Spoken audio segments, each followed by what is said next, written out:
মুখ্যমন্ত্রী নিজে যখন মহিলা, তাই তিনি মহিলাদের যন্ত্রণা ভালো বুঝবেন।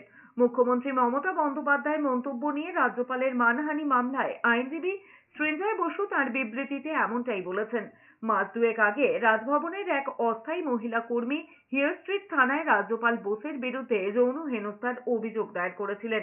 সেই প্রসঙ্গ উল্লেখ করেছেন মুখ্যমন্ত্রীর আইনজীবী সৃঞ্জয় বসু। আরো বলেছেন, বুধবার দুপুর পর্যন্ত মামলা সংক্রান্ত কাগজ হাতে পাননি।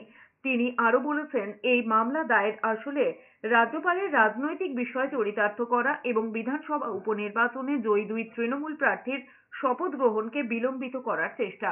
এদিকে মুখ্যমন্ত্রীর বিরুদ্ধে রাজ্যপালের মানহানি মামলায় সংবাদ মাধ্যমকে পার্টি করতে বলল হাইকোর্ট। মুখ্যমন্ত্রীর বিরুদ্ধে মঙ্গলবার হাইকোর্টে মানহানির মামলা করেছিলেন রাজ্যপাল সিভি আনন্দ বোস। বুধবার সেই মামলার শুনানি ছিল বিচারপতি কৃষ্ণা রাওয়ের এজলাসে। শুনানি মুখ্যমন্ত্রীর হয়ে মামলা লড়তে এজলাসে ছিলেন অ্যাটর্নি জেনারেল কিশোর দত্ত, প্রাক্তন দুই এডি জয়ন্ত মিত্র এবং সৌমেন্দ্রনাথ মুখোপাধ্যায়ও।